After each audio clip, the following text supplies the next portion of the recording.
Halo semua. Apa kabar untuk hari ini? Semoga harimu selalu menyenangkan ya bro. Selamat datang di channel YouTube saya. Tolong dibantu subscribe, like dan share ya, supaya saya terus semangat bikin kontennya. Wakakakak. Reincarnation of the Strongest Sword God, Chapter 213. Chapter 213 Penyihir Kegelapan Salu. Karur jatuh. Kami menang. Keterampilan apa itu? Bagaimana bisa begitu menakutkan? Petik 2. Anggota yang selamat melihat Karur yang hangus, semuanya tanpa sadar menelan seteguk air liur. Adegan yang ditampilkan Si Feng sebelumnya tidak pernah terdengar. Seolah-olah benda yang diacungkannya bukanlah pedang melainkan miniatur matahari. Bahkan ketika berdiri pada jarak lebih dari 30 yard, mereka dapat merasakan suhu yang menyengat melalui rasa sakit dan rasa terbakar di kulit mereka. Sementara itu, kerusakan yang dialami Si Feng bahkan lebih mengejutkan. Dari 6 serangan terakhirnya, tidak ada yang memberikan kerusakan lebih rendah dari minus 2000 pada bos kepala suku tinggi peringkat. Di antara mereka, bahkan ada 2 yang mencapai serangan kritis, menyebabkan lebih dari minus 4000 kerusakan. Ini adalah pertama kalinya mereka melihat keterampilan yang begitu kuat. Rahang hati yang menusuk juga terbuka. Meskipun dia tahu bahwa Si Feng luar biasa, dia tidak pernah membayangkan bahwa dia akan menjadi luar biasa ini. Pedang kejam juga terpesona. Awalnya, dia telah bersiap untuk kegagalan lain. Dia tidak pernah berpikir bahwa Si Feng akan memiliki gerakan tersembunyi seperti ini. Si Feng telah mengirim bos kepala suku tinggi level 12 terbang dan langsung menyebabkan lebih dari minus 10.000 kerusakan. Ini pasti kerusakan tertinggi yang pernah dilihat pedang kejam sejauh ini. Pada saat ini, tatapan pedang kejam semakin kuat ketika dia melihat Si Feng. Dia tidak bisa membantu tetapi berharap dia bisa menyeret Si Feng ke aliansi assassin saat ini juga. Mungkin bereaksi dengan cepat. Momen ini adalah kesempatan terbaiknya untuk lebih dekat dengan Si Feng. Oleh karena itu, mungkin segera berjalan ke sisi Si Feng, bertindak bersemangat saat dia menarik lengan Si Feng. Kakak Ye Feng, langkahmu ini terlalu luar biasa. Keterampilan macam apa itu? Ini pertama kalinya saya melihat keterampilan seperti itu. Mungkin menatap Si Feng saat dia berbicara dengan nada lembut dan lentur, bulu matanya yang ramping terus-menerus berkibar. Kekaguman memenuhi pandangannya, dan ekspresinya rapuh, memunculkan naluri pelindung pria manapun. Flame Burst. Ini adalah keterampilan khusus universal yang dapat digunakan oleh semua kelas. Si Feng bisa dengan jelas merasakan kehangatan dan kelembutan di lengan yang dia pegang. Namun, dia tidak terlalu memikirkannya. Dia menganggap bahwa mungkin hanya melakukan hal seperti itu karena kegembiraannya. Oleh karena itu, dia dengan santai memberinya jawabannya. Keterampilan khusus, bukan? Betapa malangnya. Awalnya, saya berpikir untuk mengundang saudara Ye Feng untuk membantu saya leveling untuk 1. Kegembiraan mungkin layu ketika dia mendengar kata-kata Si Feng. Seseorang hanya bisa menemukan sesuatu seperti keterampilan khusus secara kebetulan, itu bukanlah sesuatu yang dapat diperoleh melalui usaha. Memang, bagaimana keterampilan yang begitu kuat bisa diperoleh dengan mudah? Mari kita lihat tetesannya, kata Si Feng sambil tertawa, melihat ekspresi kecewa Muking. Diingatkan oleh Si Feng, semua orang akhirnya mengingat fakta bahwa Karur, yang baru saja meninggal, adalah bos kepala suku tinggi. Rampasan yang dijatuhkannya pasti akan melimpah. Mereka telah melupakan fakta ini karena keterkejutan mereka pada kekuatan Si Feng. Setelah itu, penyembuh yang masih hidup mulai menghidupkan kembali sekutu mereka yang jatuh. Hanya ketika semua orang dihidupkan kembali, pedang kejam mulai mengumpulkan jarahan. Karur telah menjatuhkan total 5 peralatan, dan semuanya adalah pangkat misterius besi. Dibandingkan dengan bos Dungeon 10 orang, Karur telah menjatuhkan 2 hingga 3 peralatan tambahan. Di antara 5 peralatan, ada perisai besar level 10, busur panjang level 10 untuk ranges, pelindung dada level 10 untuk berserkers, staff level 10 untuk penyembuh, dan potongan terakhir adalah pelindung dada level 10 untuk pendekar. Pelindung dada untuk berserkers dan swordsman khususnya adalah bagian dari set equipment. Soal uang, semua orang di tim menerima 32 coppers. Secara umum, itu adalah panen yang bagus. Karena Si Feng sebelumnya memiliki perjanjian dengan Assassin's Alliance, Wind Extinguisher Breastplate diberikan kepadanya secara langsung. Pelindung dada pemadam angin, bagian dada, pelindung plat, pangkat besi misterius. Tingkat 10. Pertahanan 83. Kekuatan 7, Agility 10, Endurance 6. Terbatas untuk pendekar. Bagian dari peralatan alat pemadam angin 1/6. Efek 2 bagian, meningkatkan kerusakan sebesar 10%. Efek 4 bagian, meningkatkan kecepatan serangan dan kecepatan gerakan sebesar 15%. Efek 6 bagian, abaikan level 3. Saat menyerang, 15% peluang untuk meningkatkan attack power sebanyak 50 poin selama 20 detik. Mengenai atribut atau set efek, peralatan set pemadam angin pasti memiliki peningkatan kualitatif dibandingkan dengan peralatan set Silvermoon. Pilihan terbaik Si Feng yang tersedia adalah mengumpulkan seluruh rangkaian ini sekarang dan meningkatkan peralatannya. Namun, itu bukanlah tugas yang mudah. Setelah menerima pelindung dada pemadam angin, Si Feng tidak terburu-buru untuk menukarnya dengan pelindung dada saat ini. Lagi pula, begitu dia membuat perubahan, dia akan kehilangan salah satu efek set dari peralatan set Silvermoon. Dia hanya bermaksud untuk membuat perubahan setelah dia mengumpulkan 4 buah peralatan set pemadam angin. Setelah mendistribusikan peralatan, semua orang maju menuju bos berikutnya. Sekarang Water Lake memiliki perisai peringkat besi misterius level 10, pertahanan dan health power-nya meningkat secara signifikan. Akibatnya, mereka dengan mudah menghadapi monster yang mereka temui dalam perjalanan mereka. Dalam 10 menit, mereka sampai di arena pertarungan. Di tengah arena, Morlock, seorang Beastman assassin, berdiri di sana. Dia juga bos kedua dari pabrik munisi Beastman. Morlock pangkat kepala suku tinggi. Tingkat 12. Health power 400.000, 400.000. Meskipun health power Morlock lebih rendah daripada Karur, pada kenyataannya, Morlock jauh lebih sulit untuk dihadapi daripada Karur. Tidak seperti Karur, Morlock adalah seorang assassin. Selama pertempuran, Morlock akan menghilang secara tak terduga dan muncul kembali di lokasi lain. Dia juga sering menyerang pemain sambil mengabaikan aggro, memilih untuk menyerang pemain di garis rear daripada di garis depan. Lebih penting lagi, Morlock memiliki 3 skill yang membuat pemain tidak bisa berkata-kata. Keterampilan pertama yang dia miliki adalah Armor Break. Setiap serangan Morlock akan menimbulkan efek kerusakan baju besi yang dapat ditumpuk.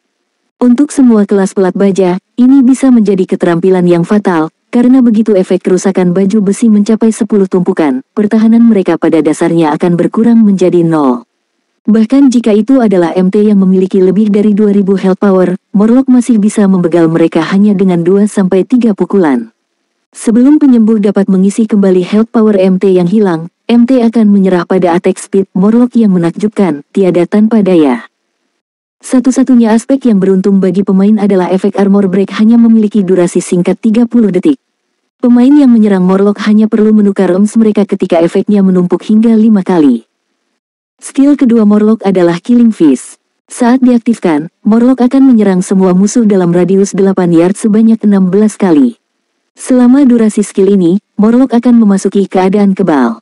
Selain itu, Morlock akan melakukan 16 serangan ini dengan sangat cepat, dia akan menyelesaikan semua 16 serangan hanya dalam 2 detik. Ketika Morlock mengaktifkan skill ini, hanya ada 2 MT yang berada dalam jangkauan, kedua MT ini akan tiada dengan jaminan 100%. Dengan demikian, pemain perlu berbagi beban serangan ini. Ini juga akan memberikan tekanan ekstrim pada penyembuh. Skill ketiga Morlock disebut Vanish. Saat diaktifkan, Morlock akan secara acak menyergap pemain. Jika pemain yang disergap adalah kelas armor kain, maka, tanpa pertanyaan, pemain itu akan tiada. Hanya pemain yang termasuk dalam kelas armor plate yang memiliki harapan untuk selamat dari penyergapan Morlock. Pada saat ini, semua orang di tim melihat ke arah Si Feng, berniat untuk mendapatkan pendapatnya tentang bagaimana menangani bos kepala suku tinggi kedua ini. Bertentangan dengan harapan mereka, Si Feng tidak memberitahu mereka strategi apapun untuk menyerang bos. Sebagai gantinya, dia menginstruksikan 1 tabib dan 2 EMS untuk menguji air. Jika tidak, dia mungkin harus menjelaskan bagaimana dia mendapatkan strateginya. Setelah melakukan beberapa tes, Si Feng mulai menjelaskan strateginya untuk tahap awal pertarungan bos. Kenyataannya, rencananya sangat sederhana. Semua kelas lapis baja pelat akan menjadi tank selama tahap awal penyerbuan, secara bergiliran menggunakan tank Morlock. Bagaimanapun, kerusakan Morlock tidak terlalu tinggi. Itu hanya akan menjadi kuat setelah efek Armor Break ditumpuk berkali-kali. Jadi, selama seseorang termasuk dalam kelas pelat baja, mereka bisa menahan kerusakan Morlock. Secara alami, itu sama ketika berhadapan dengan parti pembegalan Morlock. Singkatnya, pemain hanya perlu mengelilingi dan menghajar bos ini. Setelah 8 menit berlalu, Morlock, bos kedua dari pabrik munisi Beastman, jatuh. Alasan utama kejatuhan Morlock adalah karena si Feng terlalu kuat. Si Feng praktis menarik Morlock sendirian. Si Feng sangat agility saat menghindari serangan Morlock, dan Morlock sangat jarang bisa menyerang dia. Ini, pada gilirannya, menghasilkan penurunan hasil kerusakan si Feng. Dengan kapal tanker yang stabil seperti si Feng, para tabib menikmati waktu yang agak mudah selama penyerbuan ini. Mereka dapat menyebarkan perhatian mereka ke anggota tim lainnya, memungkinkan semua orang untuk lebih mudah berurusan dengan bos. Masalah hanya muncul ketika Morlock menggunakan Vanish dan muncul di belakang kelas armor kain. Para pemain yang malang ini hanya bisa mengutuk nasib buruk mereka sendiri saat mereka menerima kematian mereka.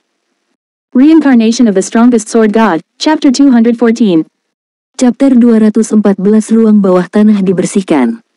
Setelah Morlock meninggal, dia menjatuhkan total 4 buah peralatan besi misterius. Setiap orang menerima bagian dari 34 koin tembaga dan sejumlah besar EXP. Sementara itu, si Feng memperoleh sepasang penjaga kaki pemadam angin, menambah koleksi peralatan pemadam angin miliknya menjadi 2 bagian. Semua orang di tim saling memandang dengan senyuman setelah mereka membegal Morlock, bos kepala suku tinggi, dengan mudah. Mereka semua merasa bahagia karena si Feng telah bergabung dengan tim mereka. Saat ini, tidak ada seorang pun di tim yang merasakan kepanikan yang sama seperti saat mereka pertama kali memasuki Dungeon.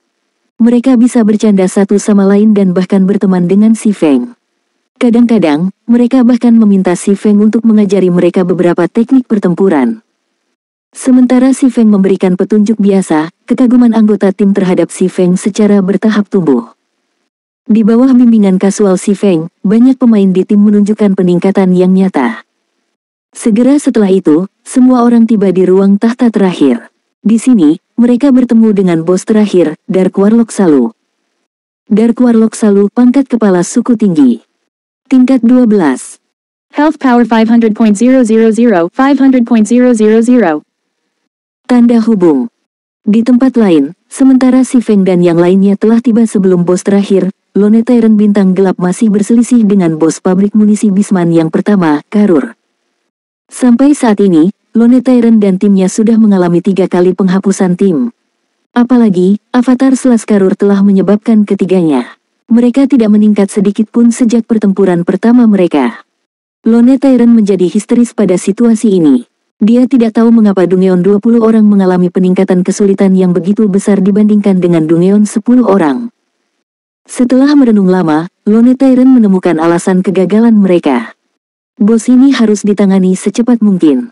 Namun, kerusakan keseluruhan kami tidak cukup untuk menghabisinya.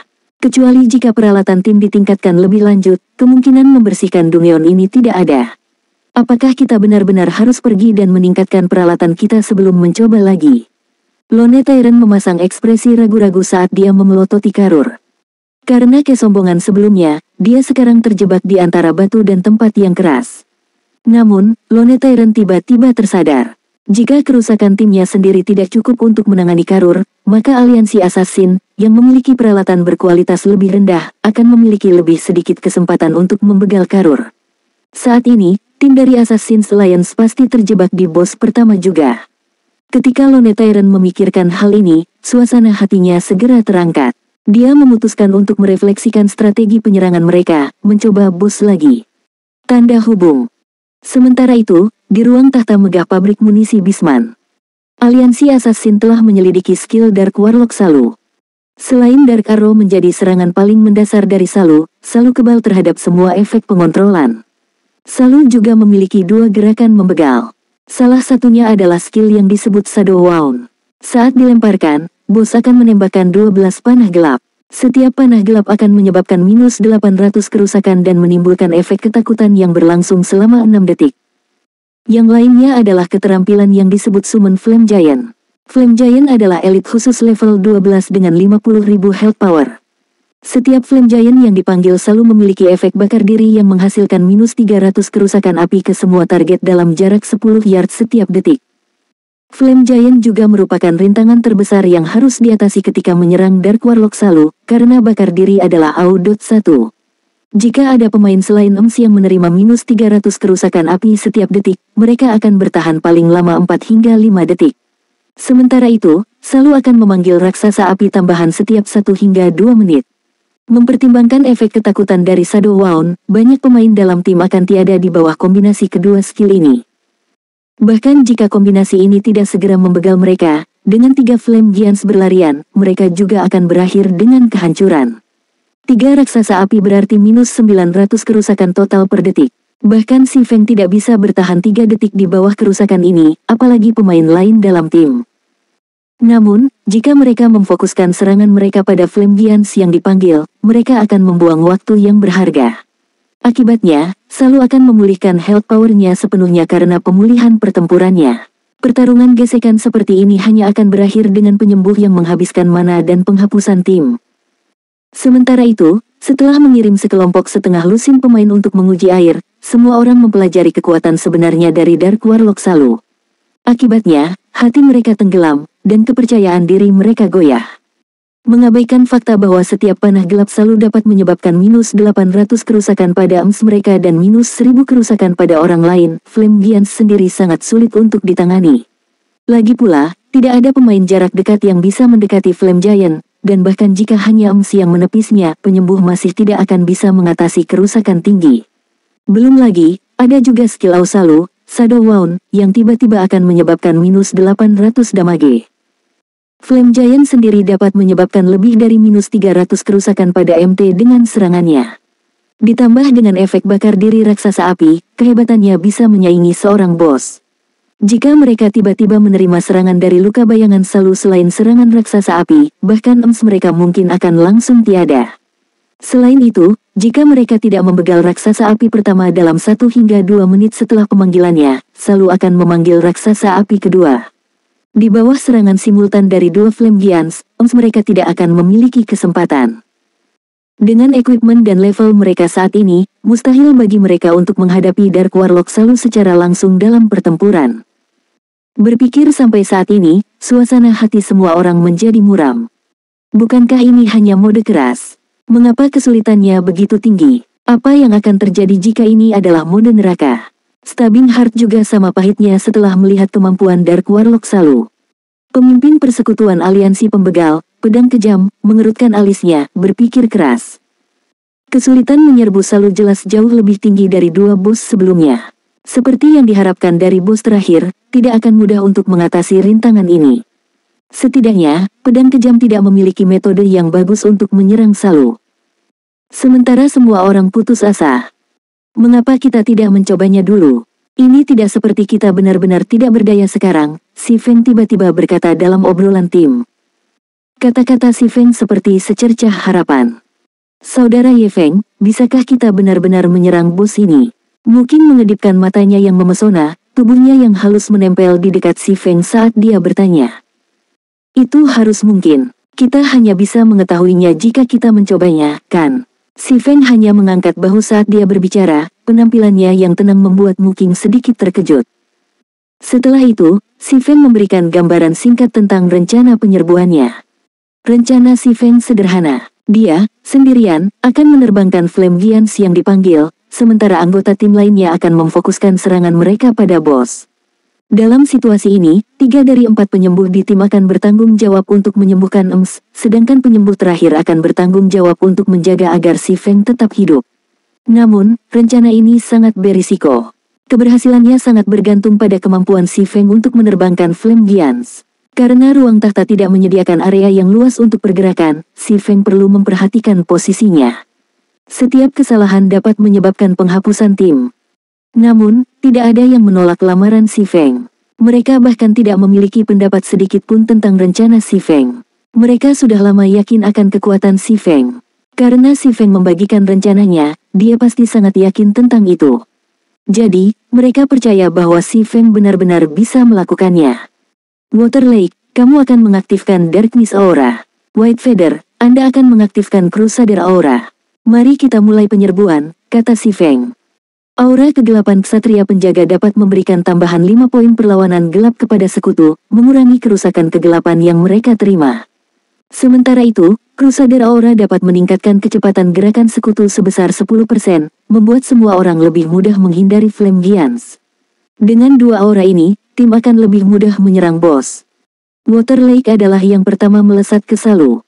Sementara Salu masih dalam proses merapal mantra, Water Lake menghancurkan Shield of Vengeance ke wajah Salu, menyebabkan minus 181 kerusakan.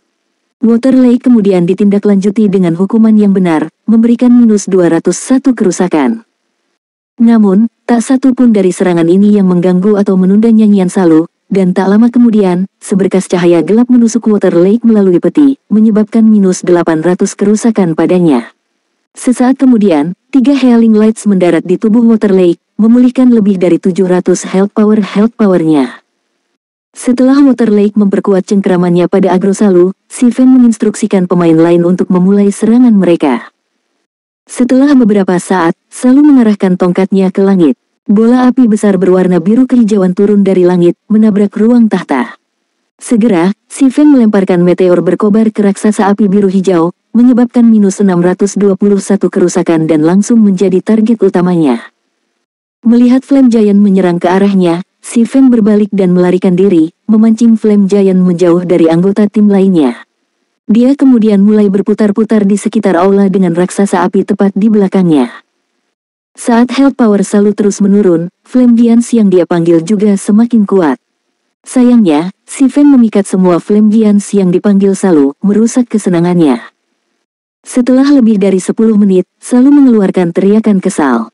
Tubuhnya jatuh ke tahta saat dia meninggal.